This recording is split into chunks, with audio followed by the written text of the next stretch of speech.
Evening and welcome to Wisdom Walk here on my YouTube live stream.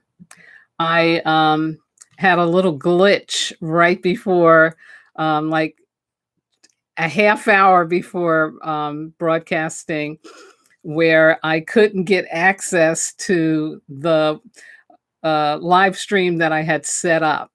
For some reason, it just like wasn't there. And so I had to reset it. And so that means that the link I sent out is probably no longer working. And so I sent out a new link on Facebook. And but for the people I connect with on Constant Contact, unfortunately, they didn't get the new link. So I'll have to send that out later. So anyway, what an interesting thing to happen. But this is what happens when you're doing this stuff live. And I'm just grateful that I could find a way to actually be streaming to you now. I am waiting for my intro on my Blog Talk channel to complete so that then I can really kick this off. I really have a really interesting show for you. I'm really appreciative and excited about this. March is another really full month on so many levels. And I thought, especially because we get the equinox, whether it's vernal equinox here in the Northern Hemisphere or the autumnal equinox in the Southern Hemisphere, we're still in this transition between seasons. We're getting to this passage. And it's a time of renewal, a time of renewal, time of reset. And so my theme for this month is about that, about renewing. And I thought I'd look at it from the aspects of body, mind, and spirit. And tonight I'm going to focus on spirit. So again, in the world, we've just been having, on a political level, so many things happening where, things are coming to light, things are being opened up. People are getting to choose still between fear and love. And it's very a dynamic time. I just learned today that the Prime Minister of Israel is being brought up on charges. And so there's a lot of disruption going on politically. And of course, that affects all of us at a societal, at a community, and ultimately at an individual level. So the energy is tight. The energy is tight right now. But spring is coming. My friends in the Midwest tell me that more snow is on their way. My family in New York says snow is on their way. And so hopefully this is the last batch of winter in this way that they have to deal with, because spring truly is right around the corner. So I can hear that my musical intro is almost done. And in a second here, I'll unmute that mic and give you a formal start off of the show. Here's to you. I'm going to take a little watering of my throat. Okay, I hear it stop. Good evening and welcome to Wisdom Walk here on Black Hole Radio and also on my YouTube channel, Wisdom Walk to Self-Mastery, as a live stream.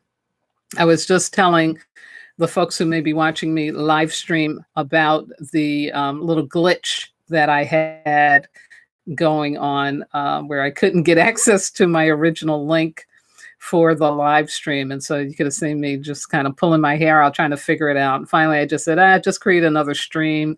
It'll be okay. And it'll all get figured out. So that's exactly what I decided to do. So anyway, I am your hosting guide, Jojopahmaria Nsoroma. And March is the first of 2 fire months in this mineral year, 2019, of clarity, confidence, and courage. It is a month full of opportunities to renew ourselves as it holds the transition between seasons that we call equinox, meaning we're going to get equal amount of daylight and an equal amount of nightlight. And in the northern hemisphere, we call it spring, and in the southern hemisphere, it will be fall. Also, this month, we have the Christian Lenten season, which ends with Easter and the celebration of the resurrection miracle of Jesus Christ. It's also Women's History Month, and I'll do some tribute to that when I talk about the ancestors tonight. So my 4 broadcasts this month are going to explore renewal of the self, body, mind, and spirit. And tonight I'll be sharing wisdom and insights on spiritual renewal.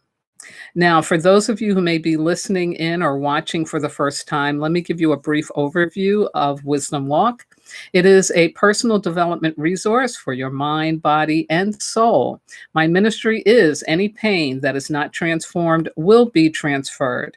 So the essential goal of my shows is to have all you listeners and watchers out there learning how to recognize and release any pain that is blocking fulfillment in life, or what I like to call having your happy endings in life. Every Sunday night at 8 p.m. Eastern Time, 5 p.m. Pacific, I broadcast live, both on Black Hole Radio and YouTube Live, unless I'm on hiatus, and I will be taking one this month on the Sunday, March 24th. Now, if for some reason you can't access the internet to listen or watch, you may listen to the live broadcast that I'm doing over Blog Talk at this number. It's area code 563-999-3089. Again, that's 563-999-3089. Also, the web link for the radio broadcast provided on my Facebook page, Wisdom Walk Radio, or you may get it in a constant contact email. That link will serve as the archive link for the radio broadcast once I finish recording. So if you're unable to listen live, you can always listen later. And of course, you may access my YouTube channel, Wisdom Walk to Self-Mastery, at any time. Again, and this live stream will be, of course, available after I have completed it for tonight.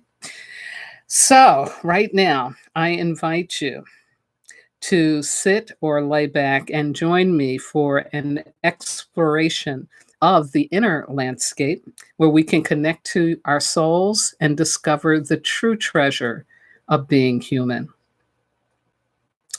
As always, I like to start off my shows by honoring the ancestors, and March is International Women's History Month. It started out as a day back in, I think, 1911. And then it got expanded to a week, and now it's a whole month. And, of course, like last month was Black History Month. The question is, well, why do we do that? And it's a shame that we even have to be asking that question. And it's a shame that we have to even be doing this, but we do. And of course, it is so that there is more inclusion of people of color for Black History Month, and then for women in Women's History Month within our societies. And it's not just, of course, here in this country, but it's around the world. Women's History Day and Week did get started because of the exclusion of women's stories in the history books. It was very male dominated. And so somebody like with Black History decided, wait a minute, we've got to make sure that, all of the stories of people who exist in this world are being highlighted and being told. So tonight, for ancestor acknowledgement, I want to share with you quickly the story of Ida B. Wells Barnett. And not a lot of people may know of her. She is a Black woman, and she was born in 1862. 3 years before the end of slavery. And she lived until 1931. So, wow, she had a nice long run there. Let me tell you about her. I'm going to read you from what I found on the web. Miss Ida B. Wells Barnett was a journalist, a newspaper editor, a suffragist, and that is a woman fighting for the right to vote, and a civil rights leader. She was a militant journalist who wrote for several Black newspapers. She graduated from Oberlin College in Ohio. Originally from Memphis, Tennessee, so she was born into slavery, she led an anti-lynching crusade after which a white lynch mob attacked the press for which she published, and her press, the Free Speech and Headlight, was destroyed. Threats to her life forced her to move to Chicago, where she worked for the Chicago Conservator newspaper, edited by Ferdinand Barnett, whom she married in 1895. Also in that year, she published a book, The Red Record, detailing the atrocities of lynching. In 1896, she was the founder of the National Association of Colored Women and of the National Association for the Advancement of Colored People, the NAACP, both still around today. A supporter of women's suffrage, she founded the Alpha Suffrage Club for African American women, the first suffrage club for Black women. She marched in 1913 suffrage parade in Washington, D.C., but refused to march at the back of the parade as other Black women did. She continued to be an outspoken advocate of Black women's political activism. The Alpha Suffrage Club, of which Wells Barnett was president, published a newsletter to educate the Black community about issues and candidates on the ballot. The club was influential in electing a Black politician, Oscar DePriest, to the United States House of Representatives. Wow. Miss Ida B. Wells, again, just another amazing, amazing human being who, just came up in such a time where it's just unconscionable, all the things that she did based on the, type of oppressive environment that she was born into and growing up through, Jim Crow and all of that. But wow, what a story, what a wonderful legacy, and something that we really need now to know that, one person can really make a difference just by choosing not to be what it is that others would have them be. I just love the story of how, and it's all because we're human beings, that even though white women were fighting for suffrage to get the vote to get the right to vote, the racism was so strong that as Black women joined in, they had to walk in the back of the parade. I mean, it's like, really, really, But again, that's the kind of stuff that went on. But Ida was like, oh, hell no, I ain't in the back of no parade here. I'm just like you. I'm going to be right up front, She was just amazing. So to Ida B. Wells Barnett and all the other women, warriors, activists, reformers, suffragists, mothers, aunts, wives, nurses, doctors, everything, to all of them who, were the pioneers to make it so that in today's world, we have a female astronaut who is Black, that we have, females doing things that just 100 years ago would have been frowned upon. And it's women like Ida that have done that.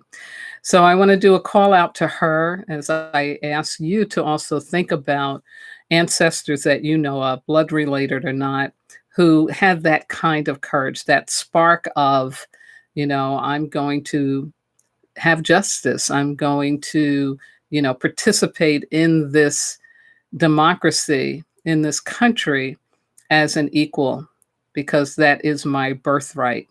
That's why I'm here. And so,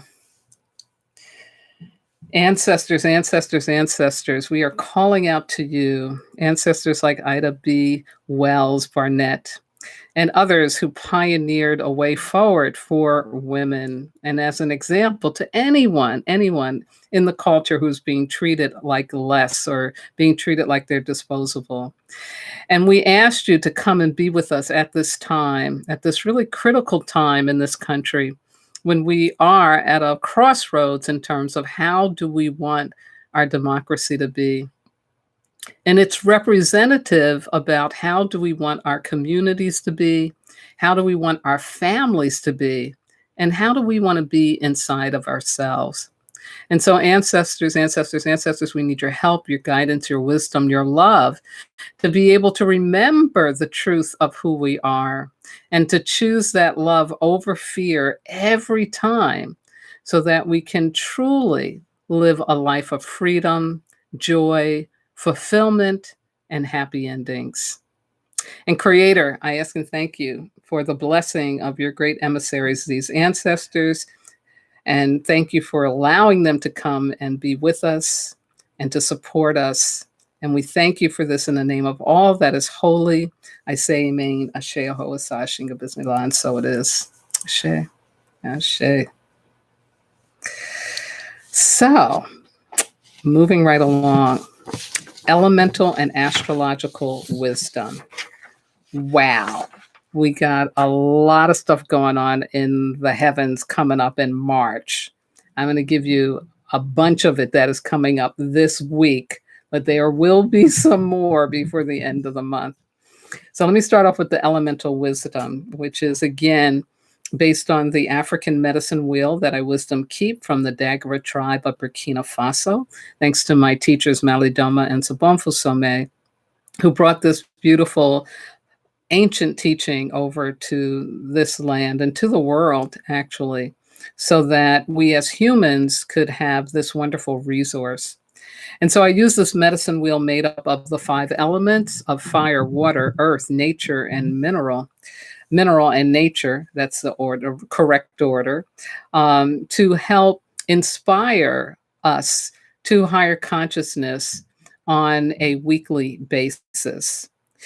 The week that I ascribe to is from the first day of the new year. So January 1st fell on a Tuesday. So from a Tuesday to a Monday is what I am calling the week for this elemental wisdom. And this week, this Tuesday, it's March the 5th, and that is an Earth week. So here are the opportunities, followed by the distractions, that you can be open to, aware of, conscious of in this coming week. So it's an opportunity for receiving support. Isn't that wonderful? I love that earth energy because you are worthy.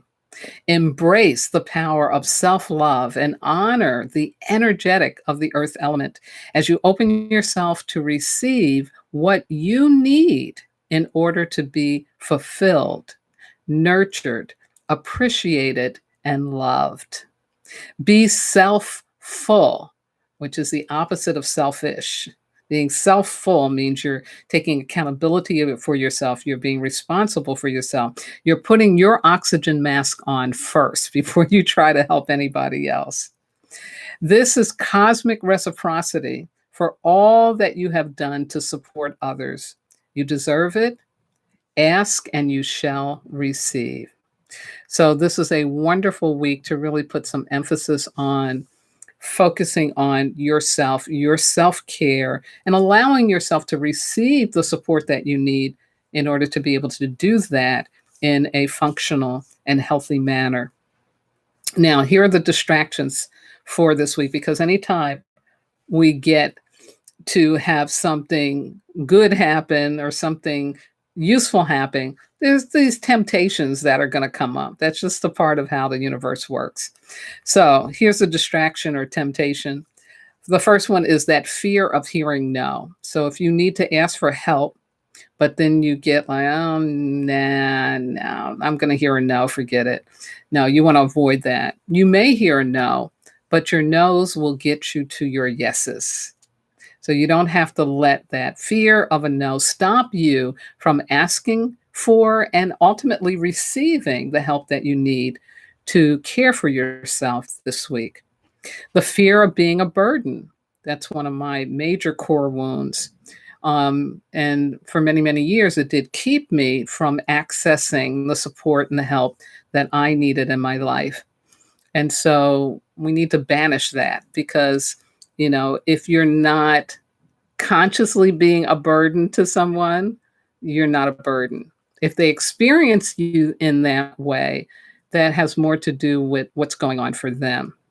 But again, even if you want to, you got to get clear about that, but don't not ask for the help you need thinking you're a burden, because you may find out that no, you're not a burden. In fact, you're a blessing. You're a blessing.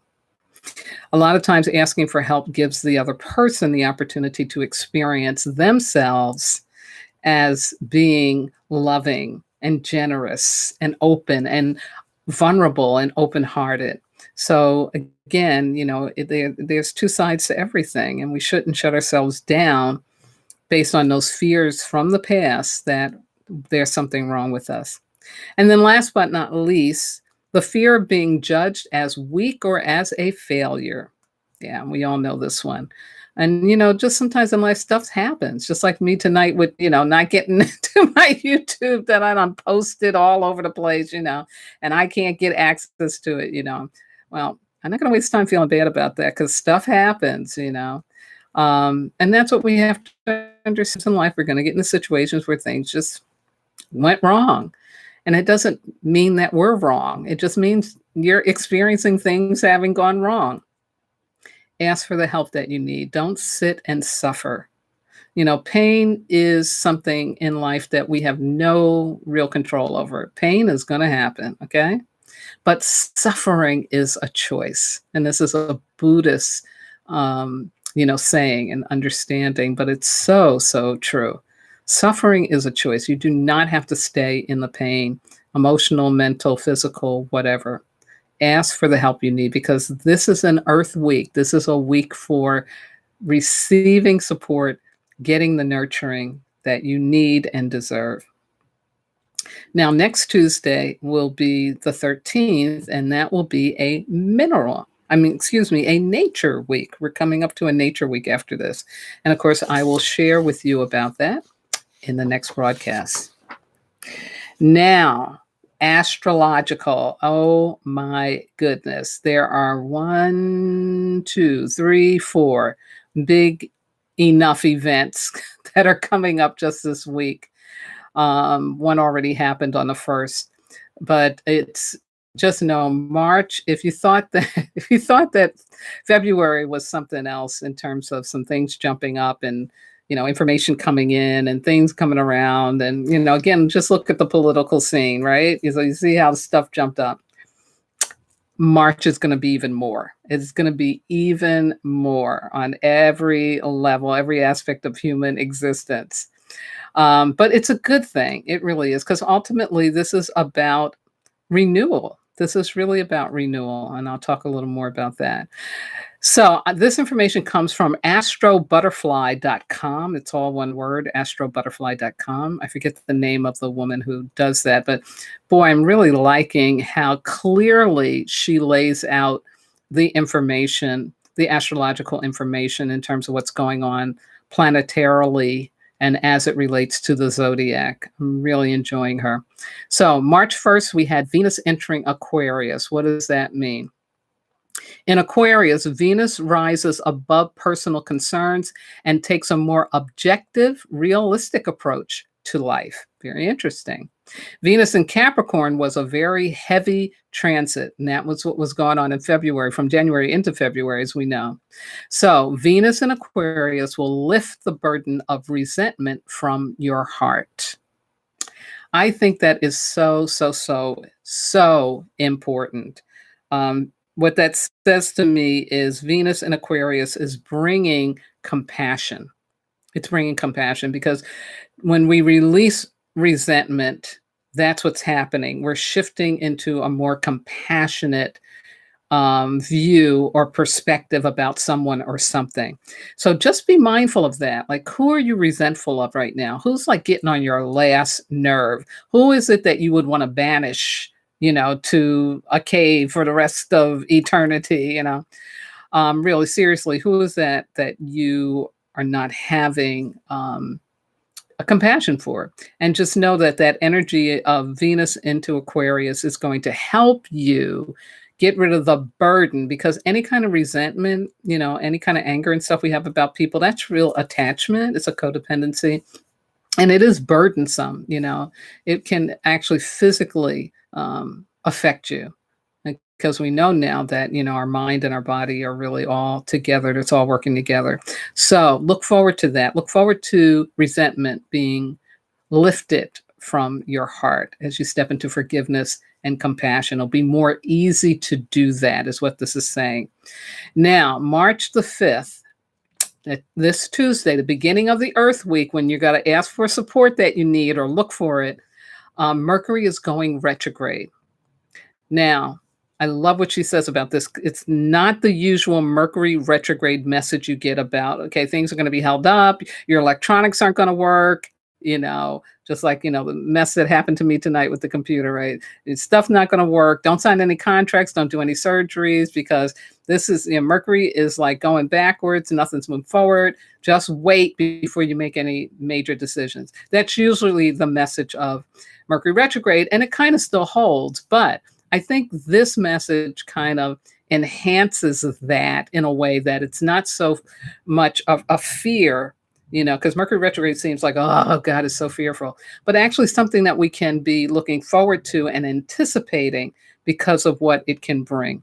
So she says, Astro Butterfly says, there is still some work that needs to be done.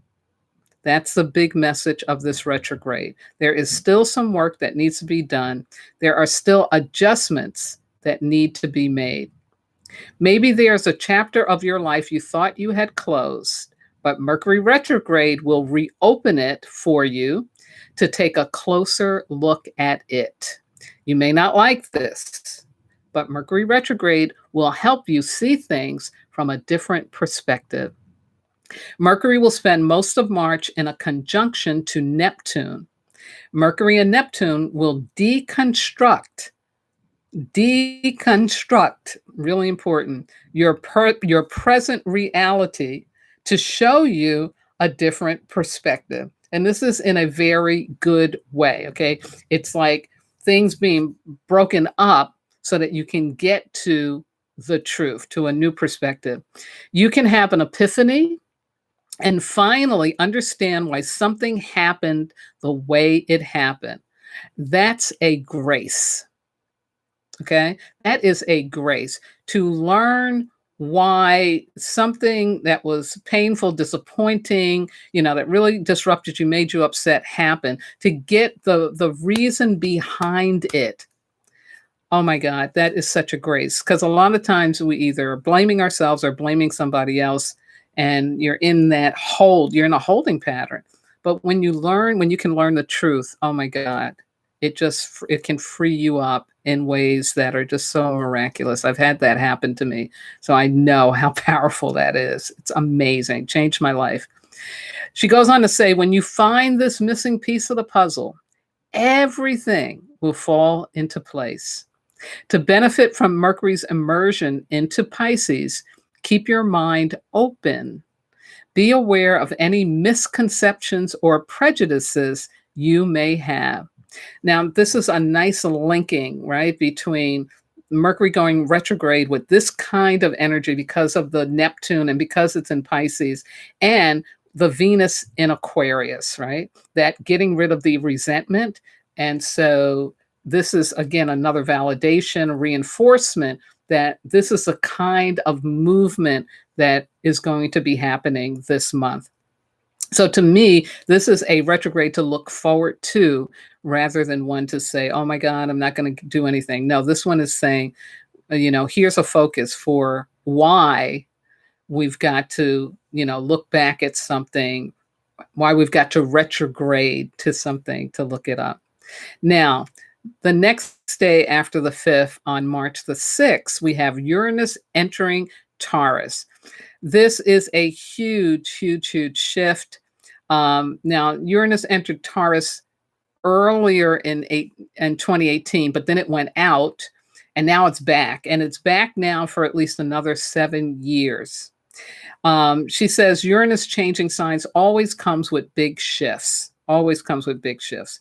And there's a whole chart that you can access online and look at in terms of, if you're really into astrology, into where Uranus falls in your chart so that you can see which house around your astrological wheel is there going to be the most movement as a result of Uranus now going into Taurus. And Uranus, again, is just this really big old planet that, really, yeah, it really shifts stuff. So there's a lot of big movement coming. Now, on the 6th, also at the time that Uranus is back in for his real long run in Taurus, we have a new moon in my sign of Pisces. And by the way, today is my birthday, which I'm so happy about. I was born on a Sunday, so it really feels good when your actual birthday lines up with the actual day that you were born. On March 6th, she says we have this new moon in Pisces. Every new moon comes with a new beginning, but this particular new moon even more so, because it's linked to Uranus's move into Taurus. This particular new beginning will not bring any type of change. It will bring a fundamental change in your life. Okay, so she's saying it's just not no little change. No, this is like fundamental. The new moon is conjunct to Neptune. There we go with Neptune again. One of my ruling planets, opening completely new possibilities for you. You will take focused action this time. Neptune is the uncharted territory of your soul. Are you ready to dive in? Wow. Great stuff. So very exciting information that, it's just such a lovely positive spin about these changes that are coming, these awakenings, these epiphanies, these turnarounds that are coming into our life. Be open to it. Look forward to it. So this is going to be a nice, powerful week of that kind of shifting and change. So pay attention and enjoy the ride. So tonight, I am going to focus on the importance of renewal, then specifically about spiritual renewal, ways and means, and then, of course, I'll give you a personal challenge. For those of you on YouTube, I don't have at this moment the information in the box below. I had it in the other link, but I will definitely make sure I shift that over right after I finish live streaming so that you have that information, because I will put the personal challenge in there. And for those of you on Blog Talk, I will make sure I post it on my Facebook page, Wisdom Walk Radio. My opening quote for this broadcast is, every morning we are born again. What we do today is what matters most. And that's from the Buddha. And all my quotes this month, I'm going to take from the Buddha, because I think it's really cool. But, we don't think about that enough. We don't think about that really every day. Every day that we wake up, we are getting another opportunity. We're getting a chance to renew ourselves, to renew our lives. And by staying present to what is going on is how we really support that consciousness. So, renewal, what is it and why is it important? Renewal isn't so much as starting over as it is as starting again. So again, it's not a starting over, it's a starting again. Within the connotation of renewal is this notion of a continuation, that something is continuing, but now we're going to start it up freshly. We're going to get a new start, okay? So it's not like a new beginning, it's a renewed beginning. In life, in our experience of life, there really is no, "I've made it, I'm done." Okay? That does get, advertised to us a lot because, it's neat, right? It's a little package. It's a nice little linear concept about, "Oh, you can make it, and then you'll be done, and then you can retire, and life will be happy, and you'll be fulfilled, and everything will be wonderful." That's just not how the universe works. It doesn't work that way. Now, do you get to levels of accomplishment? Do you get to levels of completion of something? Oh, yeah, definitely. But guess what? There's always more. There's always more to do, there's always more to learn. And so the way the universe works is that you're never going to really be done. So we're here to evolve, we're here to grow. We do it as long as we're alive, as long as your heart is beating, as long as the blood is running through your veins, you are here to evolve and to grow. Even at the time of your death, when you are on your deathbed, you will still be growing and evolving. Okay. And once you leave this body and go into the spirit world, I'm sure there's evolving and growing because that just seems to be, the truth of our existence, spiritually or physically. Everything can be improved. Everything can be improved. And I think the people who understand that live much happier lives. If you are thinking that you are going to get to a point where you're done, um, yeah, it's just not happening. Now, may you be done with a component. May you be done with a process. May you be done with your life. Like every promise you made, you've kept. Everything you said you would do, you did. Everything you needed to learn here on the earth plane, you learned. Now you're ready to move on. But see, it's about moving on. It's not like I'm done and, then I disappear. No, you're moving on. So it's so important to realize that you can always improve something. I think this is an important concept because for some reason, it seems like we've gotten to a place in definitely Western culture where we think, we get to a certain level and that's it. It's over, it's done. But the reality is it's never done. There's always something more. That's why there's no reason to ever be bored. It really isn't.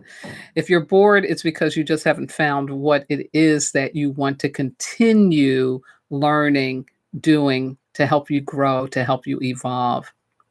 I'm a classical pianist, and what I love, love, love about my work at the piano is that I can take a piece of music that I have played since I was maybe 10 years old, and I will continue to learn how to play it, how to express it, how to experience it in a new way, in a better way, in an improved way. I can remember when I was probably about 19, 20, I was playing a piece by Claude Debussy, a very beautiful piece. But there was one part in it that I just felt was like, oh my God, why did he do it's so slow? It's so this, it stops the whole piece. I want to get back to the real fun stuff. And I just never could understand that part. But I knew it was important, but I just couldn't understand it. Well, when I go back to it 30 years later, I'm like, oh my God, this is it. This is what this piece is all about. Oh my God.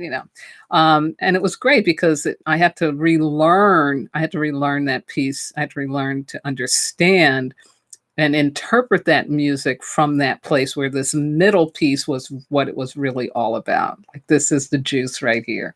And I think that's what happens, in our lives, that there are things that we may have done or learned in the past or experienced in the past, and we can renew our understanding, our appreciation of that. So renewal is something that is important because we're here to grow, we're here to evolve. So let me talk to you about spiritual renewal because it'll be one of the three aspects I talk about. Spiritual renewal is a resetting, it's a recommitment of why you chose to be on your spiritual journey in the first place. Deepak Chopra says we can go from simple survival to God consciousness. And I think that's essentially the reason that people step onto a spiritual journey. There's something more that you want to learn, know, experience about the truth of who you are.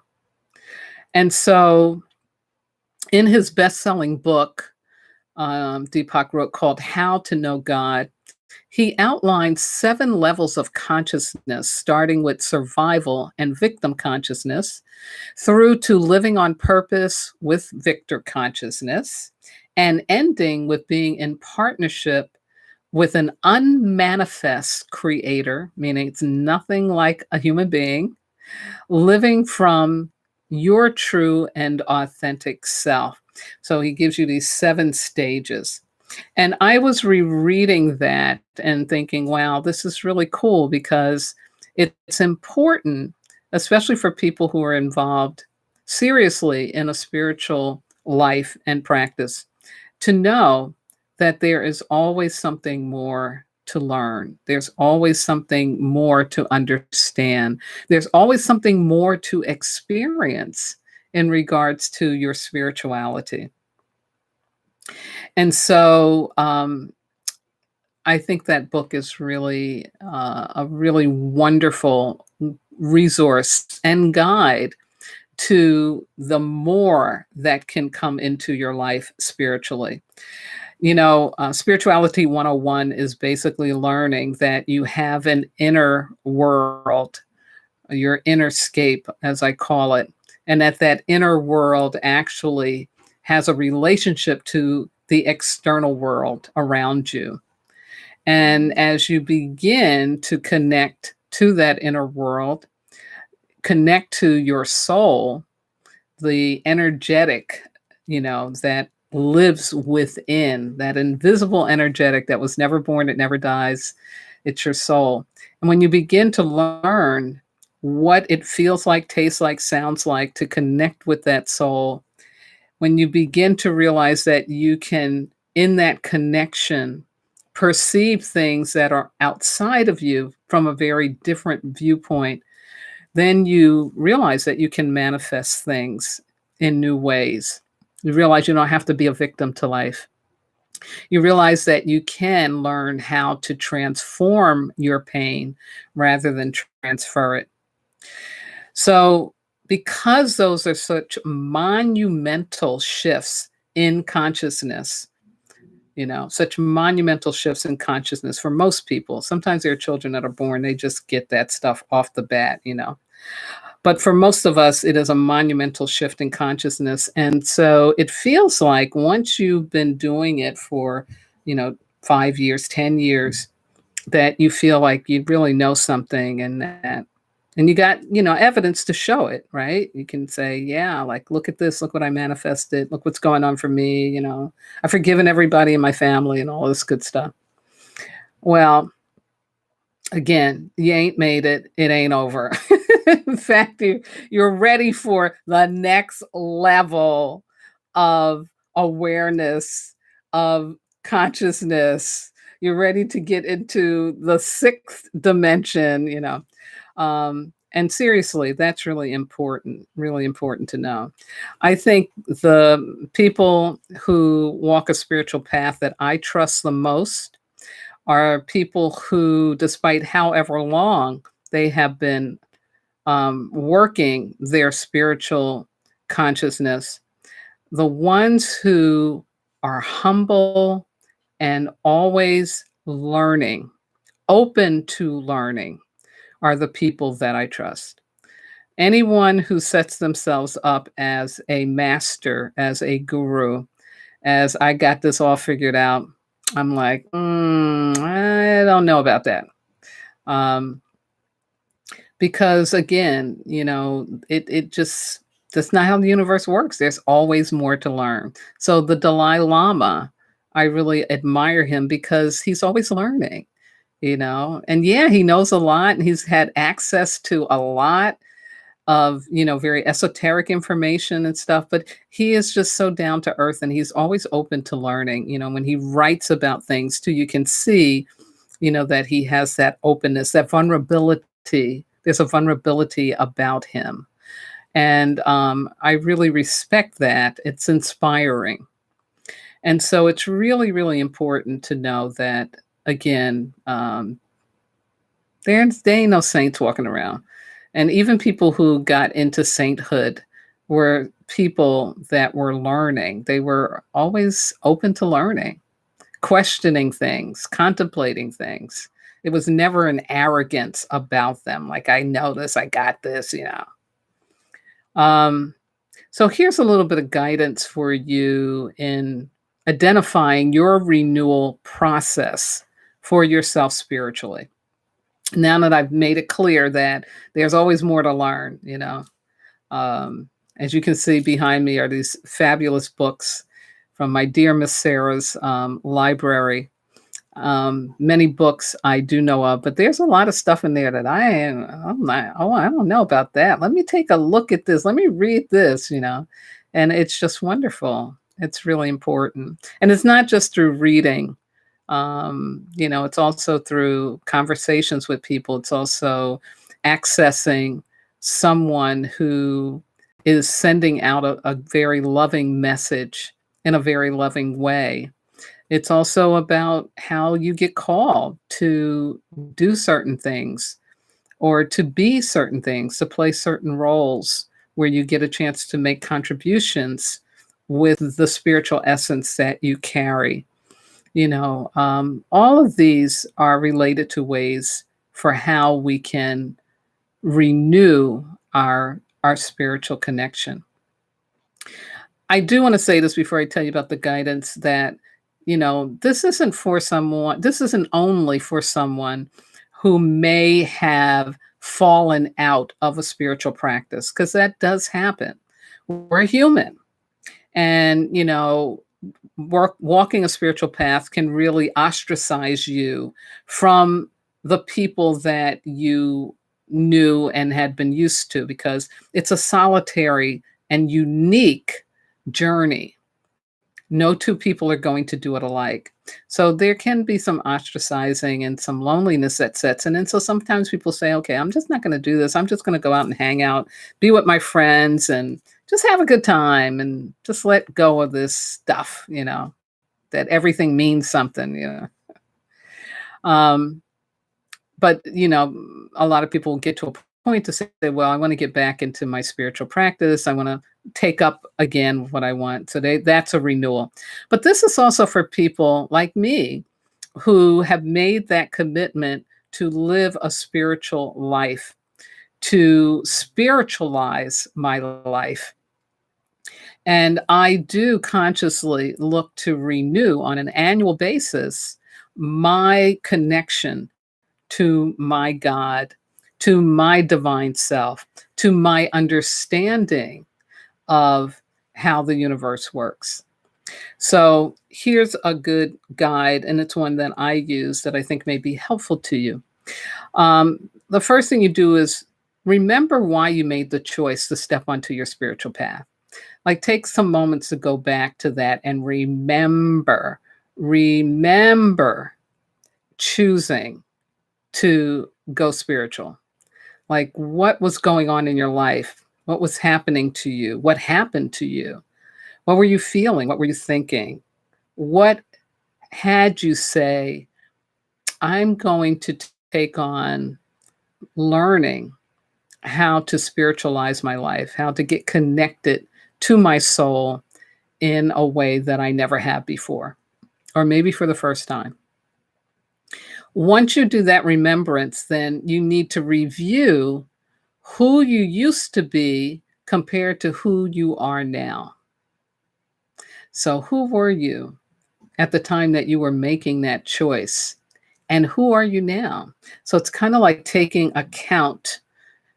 stock of where you have grown, how you have grown, what has happened to you. You can even think about what are the three biggest things that have changed in my life as a result of me choosing to step on the spiritual path. And then after you've done that, you ask yourself, what more do I want for myself, for my life, and for my relationship with my God, with my greater order and direction? What is the more? So again, this is exercises. Basically, you start off with where you were at when you first chose, where you are now, and where do you want to get to? Where do you want to go? And the getting to where you want to go, I think this book by Deepak Chopra can be helpful in giving you a context and even some vocabulary for the evolution of spiritual consciousness, of how you perceive yourself, God, and everyone around you. And I think it's just a really, really wonderful, wonderful guide. So my personal challenge to you this week is to buy or get access to the book or audio tape of How to Know God by Deepak Chopra. I challenge you to read through the 7 stages of God consciousness that he lays out and identify which one you are living at this time in your life. And after doing that, I challenge you to identify 3 things you can do to move to the next stage of consciousness as it relates to your understanding of spirituality and your relationship to your God. So, yeah, this is really, really, really good stuff, really big stuff. I don't put a lot of time and energy into what's happening politically in terms of the drama that goes on. But I do hear through things that come to me on the internet or conversations I have with people about what is going on. And I appreciate that because I need to know. I need to know what is affecting people, especially people that I'm trying to help spiritually. And one of the things that I've noticed throughout this whole process is the absence of a spiritual consciousness. It's just really, really interesting to note that. There were some hints of it. I got to see comments made by the chair of the committee. I think they were called the Insight Committee that were having Michael Cohen testify. And I felt that his name is Elijah Cummings. I felt Elijah Cummings got the closest to it because you could see that he was being emotionally charged in his, request to say to people, let's rise above this being about, 2 people or 1 person or somebody being bad. Let's get it that this is really about our democracy and what do we want to do? How do we want to be with it? There was a spiritual aspect in that. But I think that it's important, very important, that those of us who are spiritually charged and have been and are doing this work really renew our spiritual connection. Because I think especially in these times with so much drama going on, with so many fronts, that it's easy to get pulled off and into judgment and intolerance and all the fear-based stuff. When you are able to connect with your soul, you're able to access the love. And it's through that we are going to be able to be of service to others, and most importantly, to ourselves. So I'm going to close out for tonight by first giving a shout out to my wonderful engineer, Miss Makthia. She is entering into the last 3 months of her high school senior experience before she goes to Brown University, which I'm so happy for her. Congratulations again, Makthia. And thank you so much for taking time out of your Sunday to make sure that my Blog Talk broadcast goes well. I also want to shout out to all my regular listeners, to Miss Sarah, my number one fan, and someone who helped me celebrate my birthday so beautifully this morning. And we're going to do a little more of it tonight. And I also want to shout out to Miss Carmen Ray again, who encouraged me to do my YouTube streaming and helped me have the courage to take on getting through, glitches like I had tonight. And to all of those who have wisdom walk with me, and you know who you are, to my family, my spiritual kin, my transformational leadership colleagues, my medicine brothers and sisters like Ina and Asu all around the world, and those who may be listening in or watching for the first time. Let me thank you so much. I couldn't do this without your listenership. To the people who have subscribed to my channel, I want to thank you so much for doing that. You notice that I don't commercialize this work that I'm doing. So I don't spend a lot of time talking about, would you click in, like, and subscribe? And, because I really believe that whoever is supposed to access this will access this in ways that I can't even imagine. So I don't need to act like that part is dependent upon me saying what people already know. I mean, YouTube's been around enough. You know how it works. So I don't need to say anything about that. But I did want to acknowledge people for taking the time to subscribe. Thank you. Now, next week, I will continue talking about renewing yourself, body, mind, and spirit. And I will focus on mental, emotional renewal. Yeah, that's going to be really fun. Also, just a reminder about my Facebook page, Wisdom Walk Radio. And again, the YouTube channel is called Wisdom Walk to Self Mastery. Also, Blog Talk Radio has a Facebook page, and please check them out as well. Last but not least, I want to thank my God, my ancestors, my spirit guides, my loving entities, everything that walks with me, keeps my head to the sky, my feet to the ground, and my heart open to do this important work with and for each and every one of you. Please have a very, very wonderful, spiritually conscious, awake week that is an Earth week with a new moon, with Venus going into Aquarius, with Taurus going into Uranus, going into Taurus, got all this good energy going on. And most importantly, please remember, you are not disposable. You are divine. Good night now.